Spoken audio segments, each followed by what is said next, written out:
মৰম দি মৰম ল'ম তোৰ বুকুতে পৰি ৰম তই মানবা নামান তই মোৰ মই তোৰেই হ'ম তই নাচাব ক'লেও চাম ভাল নাপাব ক'লেও পাম হয় নিশ্চয়কৈ মোৰ সৈতে আছে অসমৰ এগৰাকী জনপ্ৰিয় কণ্ঠশিল্পী চিনাকি কৰি দিয়াৰ প্ৰয়োজন নাই তেখেতক সকলোৱে চিনি পায় অসমৰ যি নৱপ্ৰজন্মৰ ক্ৰাছ বুলি ক'লেও ভুল নহ'ব ৰিচা ভাৰদ্বাজ ৰিচা বাইদেউ প্ৰথমতে আপোনাক কাৰ্বি আংলং লাইভলৈ স্বাগতম জনাইছোঁ আৰু আপুনি কাৰ্বি আংলঙৰ আজি নমাটি সমষ্টিত পাৰুখাত বিহু পৰিৱেশন কৰিবলৈ আহিছে অনুষ্ঠান কেনেকুৱা অনুভৱ কি ক'ব কাৰ্বি আংলং লৈ পেলাই ধন্যবাদ ইমান ধুনীয়াকৈ পৰিচয় কৰাই দিয়াৰ কাৰণে আচলতে খুব ভাল লাগিছে মই আগতেও আহিছোঁ কাৰ্বি আংলং আৰু আজি অহাৰ পৰা ইমান বেছি মৰম দিছে ইমান ধুনীয়া পৰিৱেশটো খুব ভাল লাগিছে আৰু আহোঁতে যেতিয়া দেখিছোঁ ৰাস্তাটো ইমান বেছি ধুনীয়া সঁচাই মন তাতেই ভাল লাগি গ'ল আৰু নতুন খুব আগৰ আপুনি কাৰ্বি আংলঙত এইবাৰ বুলি নহয় আগতো কেইবাবাৰ আহিছে কিন্তু এইবাৰ পৰিৱৰ্তন দেখা পাইছে হয় হয় দেখিছোঁ ৰাস্তা পদূলিবোৰ খুব ধুনীয়া আৰু আজি বিশেষকৈ ৰাতিপুৱা সময়ত আহিছোঁ ন বৰ ধুনীয়াকৈ গোটেই পৰিৱেশটো দেখি আহিছোঁ গতিকে আহিলেহে গম পাব যে কিমান ধুনীয়া কাৰ্বি আংলংখন বাইদেউ বহুত লোকে মানে আপোনাৰ পৰিচয়টো নাজানে যে ঘৰ ক'ত আৰু কোন কোন আছে পৰিয়ালত মোৰ ঘৰ মৰিগাঁও মোৰ ঘৰত মা দেউতা বা আৰু ভাইটি আছে দেউতা আমাৰ শিক্ষক শিক্ষয়িত্ৰী আছিল ৰিটায়াৰ্ড হ'ল আৰু মই MBA কৰিছিলোঁ গানৰ কেতিয়াও সপোন নাছিলে প্লেন নাছিল MBA কৰি চাকৰি কৰি আছিলোঁ আপুনি ICICI বেংকত কৰি আছে আৰু তেতিয়া যিহেতু গান গাই ভাল পাওঁ সংগীত চৰ্চা কৰি গৈছিলোঁ আৰু তেতিয়া এটা গান কৰিছিলোঁ বাৰীতে মাৰিম পাক আৰু অসমবাসী ইমান বেছি মৰম দিলে আৰু চাকৰি তাকৰি বাদ দি আহি গ'লোঁ আৰু গানত যদি বেয়া নাপায় মই দুটামান কলি যদি আপুনি গাই দিয়ে সেই গানটোৰ যিহেতু অসমত আটাইতকৈ বেছি জনপ্ৰিয় হৈছিলে যদি গাই দিয়ে মৰম দি মৰম ল'ম তোৰ বুকুতে পৰি ৰম তই মানবা নামান তই মোৰ মই তোৰেই হ'ম তই নাচাব ক'লেও চাম ভাল নাপাব ক'লেও পাম তই পলাই ক'ত সাৰিবি তই য'তে যা পিছত যাম লিৰিক্সখিনি কোনে লিখিছিলে বাইদেউ চিন্ময় কৌশিক আৰু জয় নিৰ্বাণ খুব ধুনীয়াকৈ লিখিছে তেওঁলোকে নতুন প্ৰজন্মৰ তেওঁলোক খুব ভাল কাম কৰি আছে আৰু মিউজিক কৰিছে প্ৰণয় দত্ত বাইদেউ দেখা পোৱা যায় যে কাৰ্বি আংলঙৰ ক্ষেত্ৰত আচলতে কাৰ্বি আংলঙৰ বহু এনেকৈ প্ৰকৃতি স্থানসমূহ আছে বা টুৰিজিম জেগাবিলাক আছে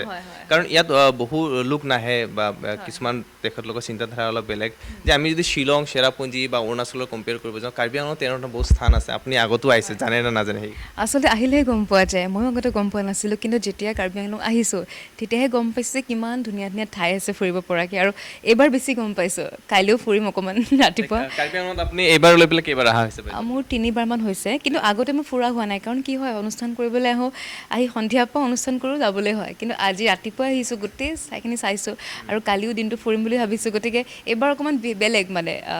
অনুভৱটো কাৰ্বি আংলঙক লৈ আপুনি নমাটি সমষ্টিত এইবাৰ প্ৰথমবাৰ আৰু খুব ধুনীয়াকৈ আয়োজন কৰিছে বিহুখন যেতিয়াৰ পৰা মোক কণ্টেক্ট কৰিছিলে মই সদায় এক্সাইটেড হৈ আছিলোঁ যে সেই বিহুখনলৈ গৈ আহিছোঁ আৰু আগৰ পৰা শুনি আহিছোঁ এই বিহুখনৰ কথা গতিকে এনেই এক্সাইটেড আৰু আজি ফাইনেলি দিনটো আহি পালেহি আপোনালোকে কেনেকুৱা বিচাৰে চৰকাৰখনক লৈ পেলাই মানে কি ক'ব বিচাৰে আচলতে মই একেবাৰে নতুন গতিকে মই ইমান বিশেষ ক'ব পৰাকৈ মোৰ যোগ্যতা নাই কাৰণ তুমি যিখিনি কথা কৈছা বহুত ডাঙৰ কথা কৈছা আৰু মই ইমানখিনি মোৰ ধৃষ্টতাই নাই যে মই সেইখিনিত মাত মাতিব পাৰিম কিন্তু ডেফিনেটলি দেখোঁ বহুত বেয়া লাগে যেতিয়া কাৰণ আপোনালোকৰ গোটেই জীৱনটো আপোনালোকে অসমক দি আছে বা গোটেই সমাজখনক দি আছে অসমবাসীও বহুত দিছে আমাক ইমান বেছি মৰম দিছে এতিয়া চোৱা আজি অনুষ্ঠানখন আছে ইমান ৰাইজ ৰৈ আছে মোৰ কাৰণে তাতকৈ আশীৰ্বাদ কি আছে কোৱাচোন একো নাই তাতকৈ ডাঙৰ গতিকে বহুত দিছে আমাৰ অসমবাসী ৰাইজে মৰম দিছে কিন্তু সেই যিখিনি কৈছা যে যিখিনি আৰ্টিষ্ট তেনেকুৱা হয় খুব দুখ লাগে যেতিয়া ফেচবুকত পষ্ট পাওঁ কাৰোবাৰ বেমাৰ হ'লে সাহাৰ্য বিচাৰে বা সেইখিনি দুখ লগা কথা গতিকে নিশ্চয় চৰকাৰে চাব বাইদেউ আপোনাৰ আজিৰ দিনটোত যি নমাটিত অনুষ্ঠান আছে তাৰ পাছত ক'ত আছে আমাৰ গোৱালপাৰা আছে কাইলৈ তাৰপিছত ডিফুত আছে আকৌ লগ পাম কেনেকুৱা মানে আপুনি কাৰ্বি আংলঙত আপুনি এইবাৰ বুলি নহয় বহু কেইবাৰ নাই হয় খুব ভাল লাগিছে যেতিয়া আহিছোঁ আৰু খানাটো ইমান বেছি ভাল ইয়াতে ইমান ভাল খানা খাইছোঁ যেতিয়া আহিছোঁ আৰু ইমান বেছি মৰম দিয়ে ন খুব ভাল লাগে আটাইতকৈ যদি সুধোঁ আৰু ৰিচা ভাৰদ্বাজে কি খাই ভাল পায় আপোনাৰ প্ৰিয় খাদ্য ভাত আৰু মই মস্ত ভতুৱা আৰু মই চাহ খাই ভাল পাওঁ চাহ একদম টি লাভাৰ হয় মই মাংসটো কি ভাল পায় মাংস মই লোকেল চিকেন ভাল পাওঁ হাঁহ ভাল পাওঁ মাছ মানে মই খাবলৈ হ'লে বহুত ভালকৈ ভাজিব লাগিব ফ্ৰাই হ'ব লাগিব তেতিয়াহে খাম মই মাছটো কিবা এটা ভাল নাপাওঁ সৰুৰ পৰাই কিন্তু খাওঁ খুব কম মাছ খাওঁ কিন্তু মাংস ভাল পাওঁ হাঁহ আৰু কোমোৰা মোৰ ফেভৰেট কাৰ্বি আংলঙৰ কি ভাল লাগে কাৰ্বি আংলঙত আজি ইমান ধুনীয়া খানা খুৱাইছে, লোকেল চিকেন বনাইছে, এই দাদাসকলে বনাইছে, কি ভাল বনাইছে, বাৰে বাৰে কৈ আছোঁ যে ইমান ভাল বনাইছে, বহুত খাই দিছোঁ আজি। ঠিক আছে। আৰু যেতিয়া আমি আহি আছোঁ, আমাৰ মিউজিচিয়ানসকলে ফোন কৰিছে যে বা আজি টেনশ্যন নাই, খানা মজা হ'ব আজি, তাতে কাৰ্বি আংলং গৈ আছে, গতিকে খানাত ফেমাছ কাৰ্বি আংলং। টিমত কোন কোন আছে বা কেইজন আছে? আমাৰ গোটেই টীমটো 20 জন আছে, গোটেই টীম চাউণ্ডক মিলি পেলাই আৰু। আপোনাৰ ইমান ধুনীয়া চেহেৰা আৰু অসমৰ নৱপ্ৰজন্মত আপুনি ক্ৰাছ, সকলোৱে আপোনাক ফেচবুকতো ফ'ল' কৰে, টুইটাৰতো কৰে বা ইনষ্টাগ্ৰামতো কৰে, তেখেতলোকৰ কাৰণে কি বুলি ক'ব নৱপ্ৰজন্ম? বহুত মৰম দিছে মোক, আৰু এটাই আশা কৰিম মৰমবোৰ সদায় এনেকৈ ৰাখিব আৰু সাহস দি যাওক, উৎসাহ দি যাওক, ভুলবোৰ দেখুৱাই যাওক, আশীৰ্বাদ কৰক, সেইখিনিয়ে বিচাৰিম। আৰু এটা বেলেগ প্ৰসংগত যাওঁ, এতিয়া দেখা পোৱা গৈছে বিশেষকৈ যুৱকসকল তেখেতলোকে ড্ৰাগছ আসক্ত বা নেচা দ্ৰব্য আসক্ত বা তেখেতলোকে সেৱন কৰি আছে, কিন্তু ইয়াৰ পৰিস্থিতি পৰিৱেশ ড্ৰাগছলৈ অসম মানে খুব অসমত দেখা পোৱা যায় যে বহুত জেগাতেই তেনেধৰণৰ যি ড্ৰাগছ সেৱন কৰা ল'ৰা আছে বা এইবোৰ নকৰি পেলাই আচলতে সংগীত কৰি বা ভাল মিউজিচিয়ান হৈ পেলাই নিজৰ জীৱনটো সংস্থাপন দিব পাৰে নে নোৱাৰে বাইদেউ? আচলতে চব দিশতে পাৰে, মানে যাৰ য'ত মন, কোনোবাই গান গাই ভাল পায়, কোনোবাই এক্টিং কৰি ভাল পায়, কোনোবাই খেলি ভাল পায়, গতিকে নিজৰ যিটোত মন সেইটোত ফ'কাছ দিব লাগে। আৰু যি তুমি ড্ৰাগছৰ কথা কৈছা, খুব দুখ লগা অৱস্থা, আচলতে খুব ভয়ানক পৰিস্থিতিলৈ গৈ আছে, গতিকে ভাবিলেও ভয় লাগে যেতিয়া কিছুমান দেখোঁ, এনেকুৱা নিউজ দেখোঁ, মানে আমাৰ ভৱিষ্যতটো ক'লৈ গৈ আছে, গতিকে খুব ভয় লগা কথা আচলতে, আৰু চৰকাৰে কৰিছে, তাৰ ওপৰত কাম কৰি আছে। হয়, আপুনি নমাটিত যিহেতু আহিছে, নমাটিৰ ৰাইজক লৈ কি ক'ব বাইদেউ কাৰ্বি আংলং লাইফৰ জৰিয়তে? নমাটিবাসী ৰাইজলৈ বহুত বহুত মৰম যে মোক ইনভাইট কৰিছে, তেওঁলোকে মোক মাতিছে ঠাইখনলৈ, মোৰ সৌভাগ্য বুলিয়েই ক'ম, আকৌ এবাৰ আহিছোঁ, গতিকে বহুত বেছি মৰম, আৰু সেইটোৱে ক'ম যে আশীৰ্বাদ দিব, মৰম দিব। আপুনি কিমান বছৰৰ পৰা আপুনিতো ভবা নাছিলে যে মই কেতিয়াবা গায়ক হওঁ? আপুনিতো এই চিম্পুল লিভিং হাই থিংকিং, আপোনাৰ চিন্তাধাৰাটো অলপমান আছে, কিন্তু আপুনি চাকৰি কৰি আছে ICICI বেংকত, তাৰপিছত আপুনি ডাইৰেক্টলি গানত মানে চাকৰি যেতিয়া কৰি আছিলোঁ তেতিয়া সেই গানটো কৰিছিলোঁ, আৰু অসমবাসী ৰাইজে ইমান মৰম দিলে, গানটো হিট হৈ গ'ল, আৰু তেতিয়াৰ পৰা এখন দুখন শ্ব'ত গ'লোঁ, ইণ্টাৰভিউ দিলোঁ এটা দুটা, আৰু তেতিয়া ৰাইজে বহুত বিচাৰিলে, তেতিয়া এনেকৈ গৈ সোমাই গ'লোঁ আৰু। কিন্তু কেতিয়া গৈ পেলাই প্ৰফেচনেল গান গালোঁ মই গমেই নাপালোঁ, এইটো একদম আনপ্লেন আৰু, সেইটো আনপ্লেন, এইটো কেতিয়াও নাছিলে, কেতিয়াও হঠাৎ, মানে সেইটো মানে মোৰ সৌভাগ্য বুলি ক'ম, আৰু ভগৱানৰ ওপৰত মোৰ কৃতজ্ঞ সদায়। এইবাৰ যিহেতু আপুনি বিহু মঞ্চত পৰিৱেশন ক'ত কৰিলে বাইদেউ? এইবাৰ গুৱাহাটীৰ পৰা আৰম্ভ কৰিছোঁ, গুৱাহাটী, লখিমপুৰ, তাৰপিছত ডিব্ৰুগড়, যোৰহাট, তিতাবৰ, ডিগবৈ, আৰু পাহৰি গৈছোঁ, এতিয়া কাৰ্বি আংলং, কাইলৈ গোৱালপাৰাত আছে, তাৰপিছত ডিফুত আছে, আৰু ক'ত আছে, তেজপুৰত আছে,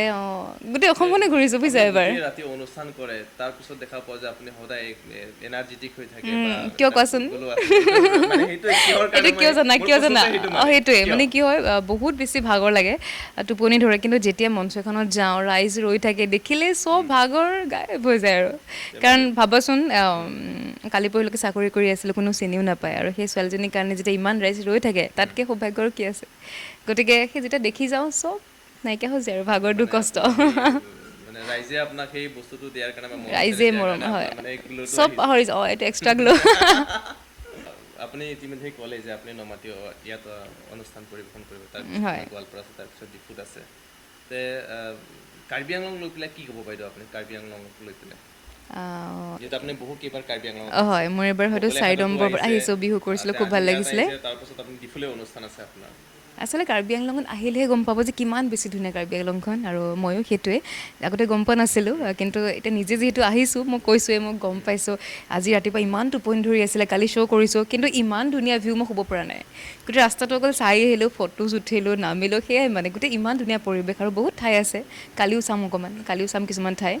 গতিকে আহিলেহে গম পাব যে মানে কাৰ্বি আংলংখন কিমান বেছি ধুনীয়া, আৰু খানাৰ কথাটো ক'বই নালাগে, আৰু চবেই খাই ভাল পায়, হয় নাই কোৱাচোন? চবেই খাই ভাল পায়, খানাটো চবৰে মেইন, আৰু গতিকে সেইটোতো বিশেষকৈ কাৰ্বি আংলং সদায়। আৰু এটা কথা বাইদেউ, কাৰ্বি আংলঙৰ যে টুৰিজিম ক্ষেত্ৰত যি আমাৰ অলপ আগতে EM জনক লগ পাইছিলে, আপুনি নিশ্চয় গম পাইছোঁ, হয়, টুৰিজিম ডিপাৰ্টমেণ্টত গম পাইছোঁ, হয়, তেখেতে এনেধৰণৰ কাৰ্বি আংলং মানে পৰ্যটক বিভাগৰ ক্ষেত্ৰত লৈ পেলাই বহুত ধৰণৰ প্লেনিং কৰি আছে। আপুনি যদি গুৱাহাটীলৈ যায় বা আপোনাৰ যি বন্ধুবৰ্গক আপুনি কি বুলি পৰিচয় দিব, বা কাৰ্বি আংলং কেনেকুৱা, আগত কি আছিলে, এতিয়া কি আছিলে? এটাই ক'ম, কাৰ্বি আংলং যাবা আৰু গম পাই যাবা খানাটো কি হয়, সেইটো। আৰু কাৰ্বি আংলঙত এই যথেষ্টখিনি আপুনি পৰিৱৰ্তন দেখিছে আগৰ তুলনাত হয় হয় হয় মানুহৰ Actually, পৰিৱৰ্তন মানে কি মই আগতে যেতিয়া আহিছিলোঁ মই সেই একো দেখাই নাছিলোঁ কাৰণ মই অনুষ্ঠান কৰিবলৈ আহোঁ অনুষ্ঠান কৰোঁ গুচি যাওঁ এইবাৰহে মই ভালকৈ মানে চাইছোঁ জেগাবোৰ আগতে কি হয় অনুষ্ঠান কৰিবলৈ আহোঁ আৰু গুচি যাওঁ একো নেদেখোৱে সময়ো নাথাকে কিন্তু এইবাৰ ধুনীয়াকৈ সময় পাইছোঁ চব চাবলৈ আপোনাক কেনেকুৱা লাগে কাৰ্বি আংলং মোৰ বহুত ভাল লাগে ইমান বেছি মৰম দিয়ে আৰু তাতকৈ বেছি কি লাগে কোৱাচোন অহাৰ পৰাই ইয়াতে ইমান মানে কমিটিসকল আহিছে বা অন্য অন্য লোকো লগ কৰিব আহিছে গতিকে তেওঁলোকে সেই মৰমটো আছে কাৰণে আহিছে লগ কৰিব গতিকে ইমান ধুনীয়াকৈ গামোচাখন পিন্ধাইছে মৰম দিছে চাহ খুৱাইছে ভাত খুৱাইছে আৰু কি লাগে আৰু বাইদেউ আৰু এটা কথা আপোনাৰ বিয়া কেতিয়া হ'ব বিয়া ভাবাই নাই বহুত বছৰ আছে আৰু বিয়া ভাবাই নাই এনে অলপ নাই একদম ভাবা নাই হয় এয়া আছিলে ৰিচা ভাৰদ্বাজ আৰু তেখেত মৰিগাঁৱৰ বাসিন্দা আৰু তেখেতৰ ঘৰত মা দেউতা আৰু বা আৰু ভাইটি লগত ভাইটি আহিছে তে প্ৰিয় দৰ্শক কাৰ্বি আংলং লাইভৰ তেখেতক আজি সাক্ষাৎকাৰ ল'বলৈ পাৰিছোঁ আৰু আপোনালোকে কাৰ্বি আংলং লাইভৰ জৰিয়তে তেখেতক ডিফুত 15 তাৰিখে যি অনুষ্ঠান হ'ব তেখেতক লগ পাব আৰু তেখেতৰ এই সংগীত অনুষ্ঠানত তেখেত সফল হৈ পৰক বা তেখেতক অভিনন্দন জ্ঞাপন কৰিছে তেখেতে আজি অনুষ্ঠানত অহাৰ বাবে